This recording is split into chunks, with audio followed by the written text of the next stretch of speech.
Hi, I am doctor Swati and आज मैं आपको बताऊंगी कि कंप्लीट ब्लड काउंट की एक पैथोलॉजी रिपोर्ट को आपको कैसे पढ़ना है या कैसे समझना है। जब आप एक ब्लड टेस्ट करवाते हैं जिसका नाम होता है या तो सीबीसी या कंप्लीट ब्लड काउंट, तो जब वो आप रिपोर्ट आपको पैथोलॉजी लैब से मिल जाती है तो आपको कैसे समझना है कि ये नॉर्मल रिपोर्ट है या अब नॉर्मल। तो सबसे पहले तो इस रिपोर्ट में आप देखेंगे तो एक सिर्फ ये एक ESR जो नीचे है ESR है, सिर्फ वहाँ पे एक बोल्ड लेटर में 27 लिखा हुआ है। तो ये जो बोल्ड होता है that means something is not right. तो आप फिर साइड में जाएंगे तो नॉर्मल वैल्यूज़ के नीचे आप देखिए नॉर्मल वैल्यू दे रखी है 0 to 20। दिख नहीं रहा है, मैं इसको ठीक कर देती हूँ। 0 to 20, तो ऑब्वियसली 27 20 से बड़ा है तो ये अब नॉर्मल है, बढ़ा हुआ है। ESR के क्यों बढ़ता है इसके बारे में हम बाद में बात करेंगे। Let's start with haemoglobin. So first is haemoglobin. Haemoglobin का जो नॉर्मल वैल्यू है वो 12 to 18 है और इसमें वैल्यू जो है 12 है, that means it is just normal. अगर ये 11.9 हो जाता तो ये 12 से नीचे था और ये अब नॉर्मल हो जाता। हीमोग्लोबिन से हमारी बॉडी में ये पता चलता है कि खून की मात्रा कितनी है और आयरन की और विटामिन B12, फोलिक एसिड, इन चीज़ों की कमियां हीमोग्लोबिन के कम होने के बाद ही करवाते हैं जांच। सेकंड नंबर पे आप देखेंगे टेस्ट है टोटल ल्यूकोसाइट काउंट। तो जो टोटल ल्यूकोसाइट काउंट है, ल्यूकोसाइट मतलब वाइट, तो वाइट ब्लड सेल्स का काउंट हमारी बॉडी में देखा जाता है इस काउंट से। और इसका जो ल्यूकोसाइट का जो अपना एक फंक्शन है वो है इन्फेक्शन से लड़ने का फंक्शन। ये हमारी बॉडी में इम्यूनिटी प्रोवाइड करने का फंक्शन।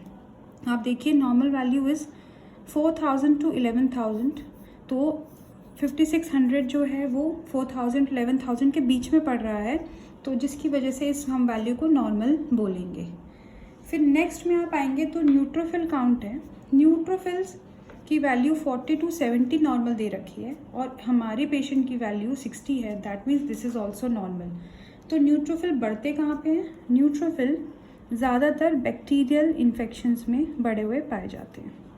तो जब बैक्टीरिया की वजह से कोई इन्फेक्शन होता है तो ज़्यादातर ये 70 से ऊपर हो जाएंगे। फिर आते हैं हम लिम्फोसाइट्स पे। लिम्फोसाइट्स की वैल्यू भी अगर हम 20 to 40 के बीच का नॉर्मल वैल्यू है तो हमारी वैल्यू 34 है, which is again normal.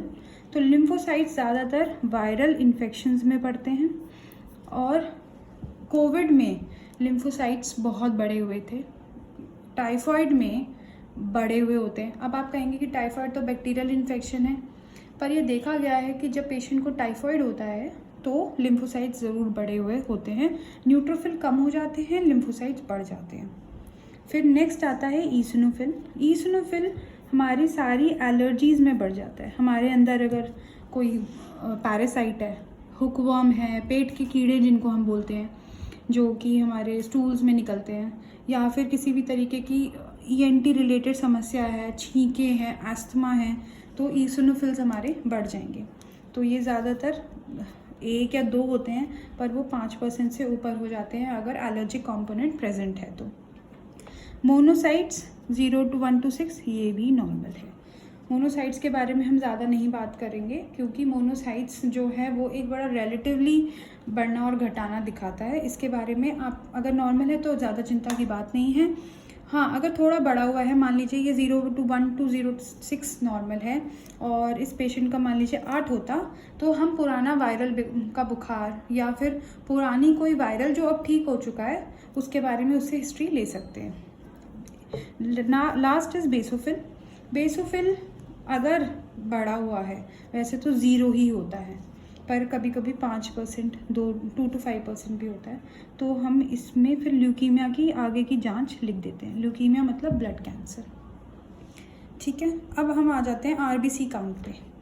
RBC count का देखिए नॉर्मल वैल्यू 3.8 to 4.8 दे रहे हैं, तो 3.8 to 4.8 के बीच में पड़ रहा है 4.28, जो कि ठीक है, अच्छा है। तो हमें पता है RBC काउंट ठीक होगा तो हीमोग्लोबिन ऑटोमेटिकली ठीक होगा। तो हमने RBC काउंट को देखा, फिर हमने PCV देखा जो कि फिर नॉर्मल है, थोड़ा सा 35 to 45 में लोअर रेंज में है पर नॉर्मल है। MCV देखेंगे तो नॉर्मल है पर लोअर साइड में है। फिर MCH देखिए, ये भी नॉर्मल है पर लोअर साइड में है। और MCHC भी नॉर्मल है और लोअर साइड में। तीनों चीज़ें लोअर साइड में जा रही हैं। और आप देखेंगे जब ये तीनों चीज़ें नॉर्मल लोअर साइड में हैं तो हीमोग्लोबिन भी आप इधर देखिए 12 से 18, तो 12 नॉर्मल साइड में ही है, नॉर्मल लोअर साइड में है। तो हम ऐसे पेशेंट्स को ज़्यादातर आयरन इन्वेस्टिगेशंस में हम उनको आयरन लेवल्स करवाने के लिए बोल देते हैं, सजेशंस दे देते हैं। पेशेंट नहीं करवाए वो अलग बात है। अगर वो आयरन लेवल नहीं करवाना चाहते तो ज़्यादातर हम हरी सब्जियां खाने के लिए बोलते हैं। टमाटर, गाजर, लाल अनार का जूस, इन सब चीज़ों से अपने हीमोग्लोबिन बढ़ाने की कोशिश की जाए, इसके लिए बोलते हैं। लास्ट है प्लेटलेट काउंट। प्लेटलेट काउंट तो हम सबको पता है, डेंगू की वजह से बहुत ज़्यादा हाइप्ड टेस्ट है ये। और इसमें आप देखेंगे 1.5 लाख से 4 लाख, देखिए ये यूनिट लाख और ये रेफरेंस रेंज है। तो 1.5 लाख्स टू 4.00 लाख्स, ओके। तो 2.02 नॉर्मल है। तो प्लेटलेट काउंट का कम होने का मतलब, हम बहुत सारी चीज़ों में प्लेटलेट काउंट नहीं कम होता है।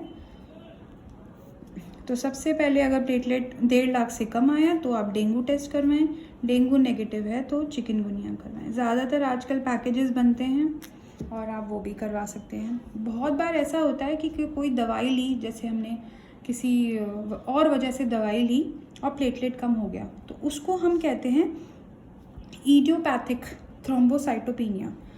तो उसके लिए हमें ड्रग हिस्ट्री लेनी पेशेंट से बहुत ज़रूरी है। और अगर आप खुद ही पेशेंट हैं तो आप अपनी हिस्ट्री डॉक्टर को ज़रूर दें कि आपका प्लेटलेट काउंट कम आ रहा है और आपने ये, या तो आप अपनी फीवर की हिस्ट्री दीजिए, हो सकता है डेंगू हुआ हो, क्रॉस पास कर गया हो, पता ना चला हो।